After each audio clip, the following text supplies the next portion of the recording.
몰 분율은 전체 몰수 가운데 그 성분의 몰수가 차지하는 비율입니다. 그램 단위로 그냥 나누면 안 되고 반드시 분자량으로 나누어 몰수로 바꾼 뒤에 계산해야 합니다.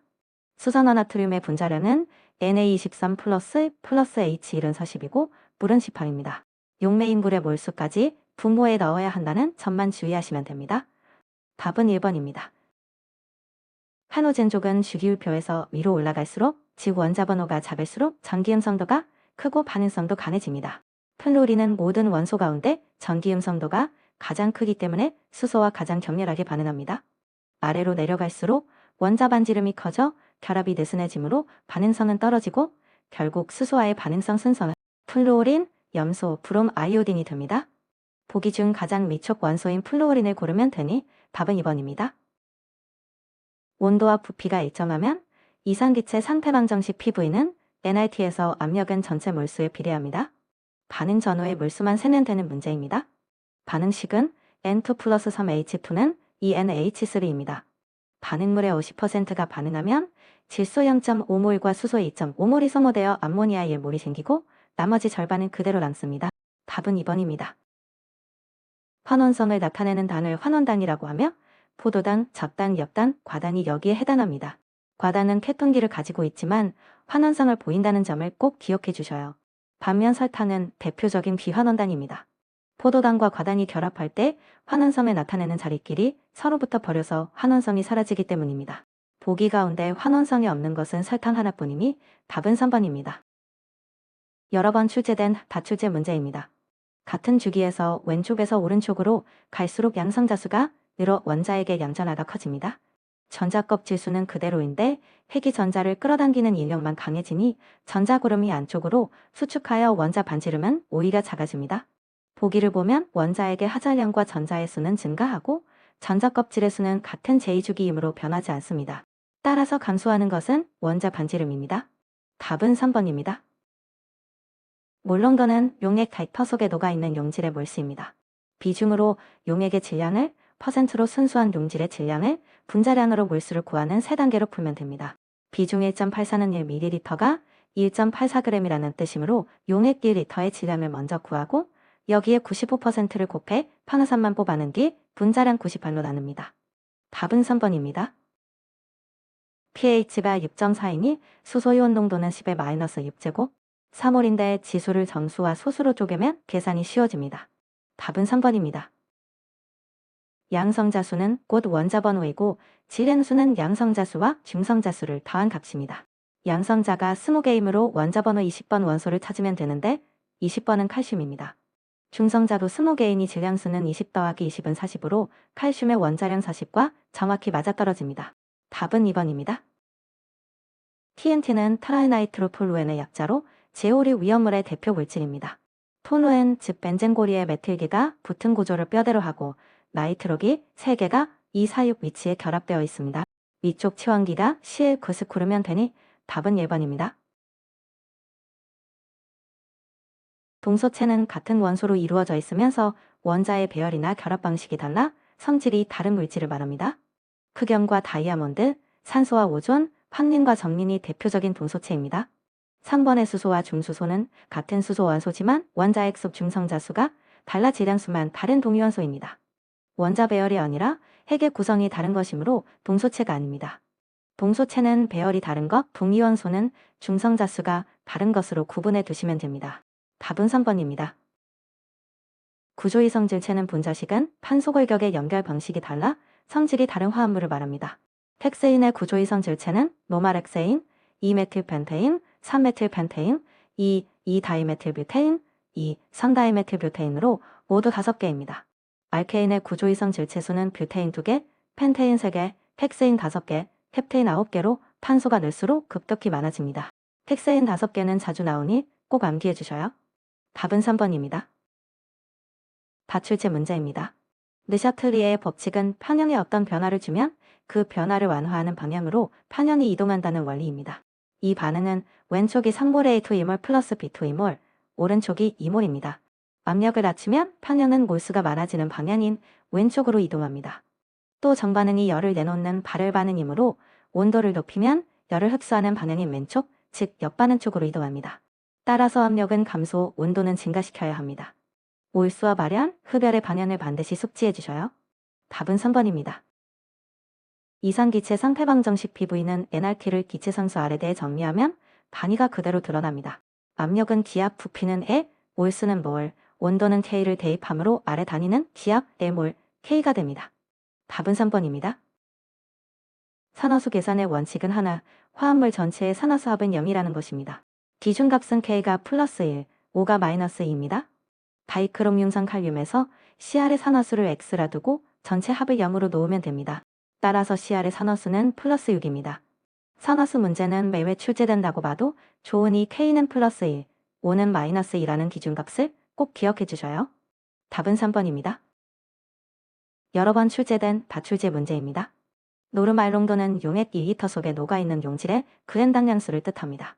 수산화 나트륨은 분자량이 40이고 OH가 한 개인 일가 물질이므로 이 그램당량이 그대로 40g입니다. 용질 1g의 담량수를 구한 뒤 용액 부피 250ml, 즉 0.25L로 나눠주면 됩니다. 따라서 이 수용액의 농도는 0.1노르말입니다. 노르말 농도는 몇가 물질인지에 따라 당량이 달라진다는 점만 주의하시면 됩니다. 답은 1번입니다. 알파 분계는 원자액에서 헬륨 원자액 양성자 2개와 중성자 2개, 이 알파 입자로 방출되는 분계입니다. 그 결과 질량수는 4 감소하고 원자 번호는 2 감소합니다. 라듐은 질량수 226, 원자 번호 88이므로 알파 분괴하면 다음과 같이 바뀝니다. 원자 번호 89번의 라돈이므로 생성되는 원소는 220이라돈입니다.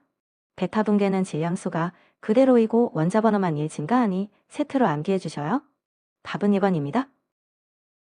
pH 플러스 pOH는 14이므로 pH 9인 용액의 pOH는 5이고 수산화이온 농도는 10의 마이너스 5제곱몰입니다.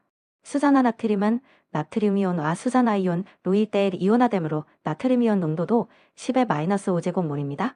여기에 부피를 곱해 몰수를 구하고 아보가드로수를 곱하면 입자 개수가 나옵니다. 농도에서 몰수로, 몰수에서 개수로 가는 사다리를 기억해 주셔요. 답은 2번입니다. 산화는 산소를 얻거나 수소를 잃거나 산화수가 증가하는 경우를 말합니다. 이 반응에서 M에는 이산화만간에서 염화만간이 되면서 산소를 잃고 산화수가 플러스 4에서 플러스 2로 내려갔으므로 환원되었습니다. 반면 염산의 염소는 수소를 잃고 염소가 되면서 산화수가 마이너스 1에서 0으로 올라갔으므로 산화되었습니다. 수소는 산소와 결합해 물이 되었지만 반응 전후 모두 산화수가 플러스 1로 같아 삼아도 환원도 아닙니다. 산화된 성분은 염소입니다. 답은 4번입니다. 기하이성 질체는 이중결합이 있고 그 양쪽 판소에 각각 서로 다른 치환기가 붙어야 존재합니다. 이번에 이 뷰텐은 이중결합 판소마다 H와 CH3가 달려 있어 시스형과 트랜스형이 생깁니다. 답은 2번입니다. 포소화설비 압력수조의 필요압력 P는 이 가지 성분을 더해서 구합니다. 고정식 포방출구의 설계압력 또는 이등식 노즐 방사압력 P, 배관의 마찰손 실수도와 P, 나차의 환산수도와 P3, 소반영 호스의 마찰손 실수도와 P4입니다. 노즐선단은 방사압력으로 따로따로 노즐선단의 마찰손 실수도합은 이 식에 들어가지 않습니다. 답은 3번입니다. 여러 번 출제된 다출제 문제입니다. 제육류 위험물은 과산화수소, 질산 같은 산화성 액체입니다. 자체는 타지 않고 물과 위험한 반응도 하지 않으므로 물계통의 소화가 가능합니다. 적응성이 있는 것은 옥내 소화전 설비, 옥외 소화전 설비, 스프링클러 설비, 스프링클러 설비, 포소화 설비이고 분말 중에서는 인산염유만 적응성이 있습니다. 불활성 가스, 할로젠 화합물, 탄산수소염유 분말은 적응성이 없지요. 답은 1번입니다. 소화 설비 적응성표는 자주 출제되니 유별로 정리해 주셔요. 메탄올은 제사리 위험물 중 알코올리로 무색 투명한 액체이고 비중이 약 1007g 물보다 가볍습니다. 완전 연소하면 이산화탄소와 물이 생기지요. 1차 알코올의 산화는 알코올, 알데하이드, 카복실산 순서로 진행됩니다. 메탄올도 산화되면 먼저 포말데하이드가 되고 더 산화되어야 폼산이 됩니다. 이 순서를 거꾸로 서술한 사번이 텔리살면입니다. 답은 4번입니다. 물을 소화약제로 사용하는 가장 큰 이유는 기화자멸이 크기 때문입니다. 물의 증발자멸은 약 539 칼로리 퍼 그램으로 매우 큽니다. 물이 수증기로 변할 때 연소면에서 그만큼 많은 열을 빼앗아 가므로 불꽃이 급격히 냉각됩니다. 비열도 1 칼로리 퍼 그램 도시로 커서 열을 흡수하는 능력이 뛰어나지요. 구하기 쉽고 값이 싸다는 장점도 있지만 핵심은 큰 기화자멸에 의한 냉각 효과입니다. 답은 3번입니다. 여러 번 출제된 다출제 문제입니다. 소화설비 능력 단위 표를 묻는 문제입니다. 소화 전용 물통 8리터는 0.3단위, 수조 80리터에 물통 3개 포함이면 1.5단위, 수조 190리터에 물통 6개 포함이면 2.5단위, 마른 모래 50리터에 섭 1개 포함이면 0.5단위, 펜찬 질석보는 펜찬 진주함 160리터에 섭 1개 포함이면 1.0단위입니다. 이 집 능력 단위가 가장 큰 것은 2.5단위인 수조 190리터이며 답은 2번입니다. 표 전체를 세트로 암기해 주셔요. 한론 번호는 C, F, C의 BI, Y 순서로 원자수를 나열한 것입니다. 한원 일사명에 의한 판소 1개, 플루오린 3개, 염소 0개, 브로민 1개이므로 셋째 자리 염은 염소의 수입니다. 아이오딘이라고 한 3번이 틀립니다. 답은 3번입니다. 고체가 현물의 연소 형태는 표면연소, 분해연소, 증발연소, 자기연소 네 가지입니다. 목탄과 코크스는 표면연소, 목재와 석탄은 분해연소, 황과 라프탈레는 증발연소, 제오류 위험물은 자기연소를 하지요. 등심연소는 심지가 빨아올린 액체가 심지극해서 증발해 그 증기가 타는 것으로 액체 가연물의 연소 형태입니다. 따라서 고체의 연소 형태에 해당하지 않는 것은 등심연소이고 답은 1번입니다. 알루미늄분, 아연분, 마그네슘 같은 금속분은 물과 반응하며 가연성 기체인 수소를 발생시킵니다. 불을 끄려고 뿌린 물이 오히려 수소를 만들어 폭발 위험을 키우는 셈이지요. 그래서 금속분 화재에는 지수소화가 금지되고 마른 모래나 탄산수소염유 분말로 질식소화해야 합니다. 답은 2번입니다. 제육류 위험물은 산화성 액체입니다. 자체는 불연성이라 타지 않지만 분해되며 산소를 내놓아 다른 물질의 연소를 강하게 돕습니다. 그래서 가연물과 접촉하면 화재나 폭발의 위험이 매우 커지므로 저장, 취급 시 가연물과의 접촉을 피하는 것이 가장 중요한 주의사항입니다. 0도 이하 보관이나 공기 차단은 요구되지 않고 금속분을 넣으면 오히려 분해가 촉진되어 더 위험합니다. 답은 2번입니다. 제1종 분말 소화약제는 탄산수소나 트륨을 주성분으로 하며 그 소화효과는 질식효과, 냉각효과, 차단효과입니다. 열분해하면서 이산화탄소와 수증기를 내어 산소를 차단하고 분해 시 열을 흡수해 냉각시키는 것이죠. 보기 중 이 세 가지에 해당하지 않는 효과를 고르면 되므로 답은 3번입니다. 미연물 안전 관리에 관한 세부 기준 제42조 특정 허gue 저장 탱크 집안의 범위에 관한 내용입니다. 집안의 범위는 기초의 외치기 지표면과 접하는 선의 범위 내에 있는 집안으로 하고 표준관입 시험과 판판제하 시험을 실시해야 하는 깊이는 탱크의 하중을 지지하는 지치 및 수평층산인 경우 지표면으로부터 15m까지입니다. 10m나 20m와 헷갈리기 쉬우니 15m라는 숫자만 확실히 붙잡아 두시면 됩니다. 답은 2번입니다. 제1위 위험물 중 철분, 금속분, 마그네슘은 물과 반응해 수소를 발생시키는 금수성 물질입니다. 그래서 물이 들어가는 물분 소화 설비와 포소화 설비는 적응성이 없고 할로젠 화합물 소화 설비도 적응성이 없습니다. 적응성이 있는 것은 탄산수소염유 분말 소화 설비이며 그 밖에 건조사, 펜찬질석, 펜찬진속, 펜찬진주함 같은 마른 모래류로 덮어서 질식 소화합니다. 금수성 계열 위험물과 적응 소화 설비는 세트로 자주 출제되니 함께 암기해 주셔요. 답은 3번입니다. 질식 소화는 산소 공급원을 차단해서 불을 끄는 방식입니다. 포소화기는 거품막으로 표면을 덮고 건조사는 마른 모래를 덮으며 이산화탄소 소화기는 공기보다 이산화탄소, 로산소 농도를 떨어뜨리므로 셋 다 질식 소화에 해당합니다. 반면 한론 121의 주된 소화 효과는 산소 차단이 아니라 브로민이 연소의 연쇄 반응을 화학적으로 끊어주는 부촉매 효과, 즉 억제 소화입니다. 따라서 산소 공급원 차단에 의한 소화가 아닌 것은 4번입니다. 답은 4번입니다. 미연물 안전 관리에 관한 세부 기준 제134조 불활성 가스 소화 설비의 기준입니다. 이동식 불활성 가스 소화 설비는 하나의 노즐마다 소화약제의 양을 90kg 이상으로 해야 하고 온도 20도에서 1분당 방사량은 60kg 이상이어야 합니다. 이동식 할로젠 화합물 소화 설비의 할론 2사염이 50kg, 할론 121이 45kg, 할론 133염이 45kg 같은 숫자와 섞이기 쉬우니 불활성 가스는 90kg이라고 따로 묶어서 암기해 주셔요. 답은 4번입니다. 5개 소화전 설비의 소환 수량은 5개 소화전의 설치 개수의 13.5 큐빅미터를 곱해서 구합니다. 설치 개수가 4개 이상이면 4개까지만 계산한다는 단서도 함께 기억하셔야 합니다. 이 문제는 소화전이 3개로 4개보다 적으니 그대로 3을 적용합니다. 옥내 소화전은 최대 5개에 7.8큐비미터를 곱하니 옥내는 7.8과 5개, 옥외는 13.5와 2개로 짝지어 암기해 주셔요. 답은 3번입니다. 보통의 포소화약제는 물과 계면 활성제로 만든 거품막이 연료 표면을 덮어 산소를 차단하는 질식소화가 원리입니다. 그런데 알코올은 물에 잘 녹는 수용성 물질이어서 포막이 머금고 있던 물을 빨아들여 거품 자체를 소멸시켜버립니다. 포막이 깨지면 질식 효과를 낼 수 없으니 소화력이 크게 떨어지는 것이지요. 그래서 알코올 같은 수용성 액체 화재에는 내알코올포, 즉 알코올형포 소화약제를 써야 합니다. 답은 4번입니다. 제3적 비류는 인화점이 70도 이상이므로 표에서 인하점 38도 이상 칸을 봅니다. 내화구조로 구획된 각실의 바닥 면적이 500스퀘어미터이니 살수 기준 면적은 465스퀘어미터 이상 구간이고 두 각시 만나는 방사밀도는 8.1리터m의 2제곱 이상입니다. 답은 2번입니다. 소화약제인지 아닌지는 화학식을 보고 정체를 밝히면 됩니다. 1번 CF3BR은 할론 131, 2번 탄산수소 나트륨은 제1종 분말 소화약제인 탄산수소 나트륨, 3번 C4F10은 할로젠 화합물 소화약제인 네프슈3-120으로 모두 실제 쓰이는 소화약제입니다.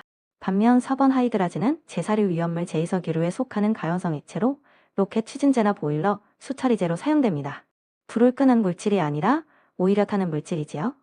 답은 4번입니다. 전도에 의한 열전 단량은 열전도도 곱하기 열전 달면적 곱하기 온도 차이를 두께로 나눈 값입니다. 식에서 열전도도와 열전 달면적은 모두 분자에 있으므로 각각 2배가 되면 열전 단량은 2 곱하기 2는 4배가 됩니다. 답은 4번입니다. 과산화수소는 농도와 관계없이 모두 위험물이 되는 것이 아니라 농도가 30, 98 이상일 때에만 제육류 위험물인 산화성 액체로 분류됩니다. 보기에서 이 기준을 옳게 나타낸 것은 36 중량 % 이상입니다. 함께 등장하는 1.49라는 숫자는 질산의 기준으로 질산은 비중이 1.49 이상일 때 제육류 위험물에 해당합니다. 농도 중량 %로 따지는 과산화수소와 비중으로 따지는 질산, 두 기준을 세트로 암기해 주셔요. 답은 1번입니다.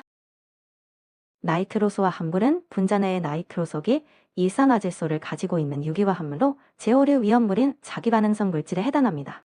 작용기 이름이 비슷해서 헷갈리기 쉬운데 나이트로기를 가진 것은 나이트로 화합물이고 질소간 결합인 아조기를 가진 것은 아조화 합물입니다. 산소가 하나인지 둘인지 결합 형태가 무엇인지로 구분해서 암기해 주셔요. 나이트로기를 가진 화합물이라고 옳게 서술했으므로 답은 1번입니다. 동식모류의 유형은 아이오딘 값의 비교나 아래와 같은 일반적인 성질의 문제가 대다수입니다. 다른 보기는 다 맞으며 아이오딘 값이 50 이하인 것은 건성류가 아니라 불건성류이니 4번은 틀렸습니다. 따라서 답은 3번입니다. 운반할 때 반수성 피복으로 덮어야 하는 위험물은 물과 만나면 위험해지는 것들입니다. 제1유중 알칼리 금속의 과산화물, 제1유중 철분, 금속분, 마그네슘, 제3유중 금수성 물질이 여기에 해당합니다. 보기에서 TNT는 제오류, 이황화탄소는 제사류 특수인 화물, 과염소사는 제육류로 모두 차관성 피복 대상이고 제1류 위험물인 마그네슘만 방수성 피복 대상입니다. 두 피복 대상을 세트로 암기해 주셔요. 답은 4번입니다. 다출제 문제입니다. 연소 생성물로 이산화황이 나오려면 그 물질이 황성분을 가지고 있어야 합니다. 산화화인, 오황화인, 황은 모두 황을 포함하고 있어 연소하면 이산화황이 발생합니다.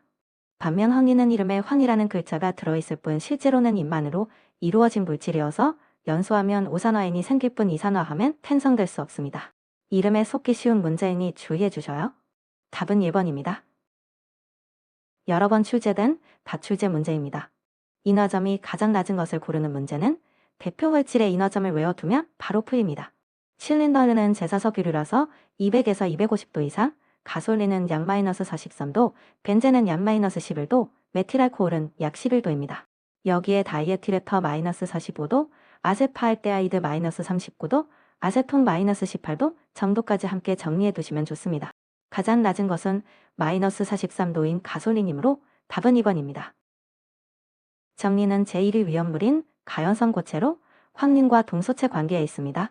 그 자체는 비교적 안정하지만 염소산염류 같은 강산화제와 혼합하면 마찰이나 충격만으로도 발호할 위험이 있습니다. 나머지를 보면 정리는 물에 녹지 않고 물과 반응하지도 않으며 이황화탄소나 암모니아 등 대부분의 용매에도 녹지 않습니다. 공기 중에 방치해도 자연 발화하지 않는데 자연 발화는 발화점이 약 34도로 낮은 동소체의 환린의 특징입니다. 따라서 답은 3번입니다. 여러 번 출제된 다출제 문제입니다. 탱크 전용실은 지하에 가장 가까운 벽 비트, 가스관 등의 시설물 밑대 직관계선으로부터 0.1m 이상 떨어진 곳에 설치하고 지하 저장 탱크와 탱크 전용실 안쪽과의 사이는 0.1m 이상의 간격을 유지해야 합니다. 50cm 이상이라고 서술한 2번이 틀렸으므로 답은 2번입니다. 제1유연물은 산화성 고체로 자기 자신은 타지 않는 불연성 물질이라는 점이 핵심입니다. 가열이나 충격으로 분해되면 산소를 방출해 주변 가연물의 연소를 매우 격렬하게 돕는 조연성 역할을 할 뿐 방출된 산소로 자체가 연소하지는 않습니다. 산소를 스스로 지니고 자기 연소하는 것은 제5류 자기반응성 물질의 특징입니다. 나머지는 모두 옳은 설명으로 제1류는 대부분 산소를 포함한 무기화합물이고 물보다 비중이 크며 조해선을 가진 것도 있습니다. 따라서 답은 서번입니다. 탄화칼슘, 흔히 카바이드라고 부르는 물질은 지섬유 위험물로 물과 반응하면 치산화칼슘과 함께 가연성 기체인 아세틸렌을 발생시킵니다. 반응식을 완성해보면 탄화칼슘과 물이 수산화칼슘과 아세틸렌을 만드는 2번이 맞습니다. 금속류는 물과 반응해 수소를 내는 경우가 많지만 탄화칼슘은 아세틸렌을 낸다는 점이 핵심이니 반응식을 통째로 암기해 주셔요. 답은 2번입니다. 단층 건물에 탱크 전용실을 설치하는 옥내 탱크 저장소의 용량 기준입니다. 옥내 저장 탱크의 용량은 지정 수량의 40배 이하로 해야 하고 동일한 탱크 전용실에 탱크를 둘 이상 설치하면 용량 합계로 따집니다. 다만 제사석 유류 및 동식물입 98염일의 제사류 위험물은 그 수량이 2마일리터를 촉구할 때 2마일리터로 제한됩니다. 문제는 제사석 유류이므로 지정 수량의 40배 이하 기준이 그대로 적용되며 답은 1번입니다. 물과 반응하여 산소를 발생시키는 대표적인 물질이 제1류 위험물 중 알칼리 금속의 과산화물입니다. 과산화나트륨은 물과 반응하면 수산화나트륨과 함께 산소를 내놓으며 발열합니다. 수소가 아니라 산소가 나온다는 점이 핵심 포인트입니다. 염소산 칼륨과 과염소산 칼륨은 물과 반응해 산소를 내놓지 않고 탄화칼슘은 물과 만나면 아세틸렌을 발생시킵니다. 답은 2번입니다. 벤젠의 고리는 반일결합과 이중결합이 번갈아 있는 것처럼 보이지만 실제로는 파이 전자가 고리 전체에 고르게 퍼진 곡면 구조입니다. 그래도 이중결합의 성격을 가지므로 불포화탄화수소입니다. 포화탄화수소라고 서술한 답은 2번이 됩니다. 여러 번 출제된 다출제 문제입니다. 증기 비중은 물질의 증기 밀도를 공기 밀도로 나눈 값으로 결국 분자량을 공지의 평균 분자량 29로 나눈 값입니다. 그래서 분자량이 작을수록 증기 비중도 작아집니다. 보기의 분자량은 이화화탄소 약 76, 아세톤 약 58, 아세탈데하이드 약 44, 다이에틸에터 약 74입니다. 분자량이 가장 작은 아세탈데하이드의 증기 비중이 가장 작습니다. 답은 3번입니다. 인화칼슘은 제3류 위험물로 물이나 산과 만나면 포스핀을 발생시킵니다. 물과 반응하면 수산화칼슘과 포스핀이, 염산과 반응하면 염화칼슘과 포스핀이 생깁니다. CaA3, P2 플러스 6H2O는 3Ca, 2H2 플러스 2P4, CA3, P2 플러스 6HCl은 3CaCl2 플러스 2P4. 두 반응식을 비교하면 공통으로 생성되는 물질은 포스핀, 즉 인화수소입니다. 포스핀은 독성이 강하면서 가연성도 있는 기체라는 점을 함께 기억해 주셔요. 답은 3번입니다. 지정수량 배수는 저장량을 지정수량으로 나눈 값이고 위험물이 여러 가지면 각각의 배수를 모두 더합니다. 지정수량은 질산나트륨이 300kg, 황이 100kg, 클로로벤젠이 1000L입니다. 매회 출제되는 유형이니 주요 품목의 지정수량은 꼭 암기해 주셔요. 유한은 한으로 명칭이 변경되었습니다. 답은 2번입니다. 외부에 산소 공급이 없어도 연소하는 물질은 제5류 위험물, 즉 자기반응성 물질입니다. 분자 안에 산소를 함께 가지고 있어서 스스로 타기 때문입니다. 보기에 과산화 벤조일, 유기과산화물 질산에스터는 모두 제5류 위험물이라 외부에 산소 없이도 연소할 수 있습니다. 반면 알루미늄의 탄화물은 제3류 위험물이라 산소를 스스로 내놓지 못하므로 연소하려면 외부에서 산소가 공급되어야 합니다. 답은 1번입니다. 위험물 안전관리법 시행규칙 별표 4의 제조소 배출설비 기준입니다. 배출 능력은 1시간당 배출 장소, 용적의 20배 이상인 것으로 해야 합니다. 다만 전역 방식의 경우에는 바닥 면적 1스퀘어미터당 18큐비미터 이상으로 할 수 있습니다. 이 문제는 전역 방식을 제외한다고 했으므로 국서 방식 기준인 20배가 답이 됩니다. 20배와 18큐빅미터, 이 두 숫자를 세트로 묶어 암기해 주셔요. 답은 4번입니다. 제1류 위험물의 지정수량을 묻는 문제입니다. 마그네슘은 제1류 위험물인 가연성 고체이며 지정수량은 500kg입니다. 이를 100kg으로 표시한 3번이 틀린 설명입니다. 정린과 황화인은 100kg, 금속분은 500kg으로 보기 그대로 맞습니다. 제1류 위험물의 지정수량은 황화인 정린, 황이 100kg, 철분, 금속분, 마그네슘이 500kg, 인화성 고체가 1000kg입니다. 100, 500, 500, 500, 500, 1000으로 리듬을 붙여 암기해 주셔요. 답은 3번입니다.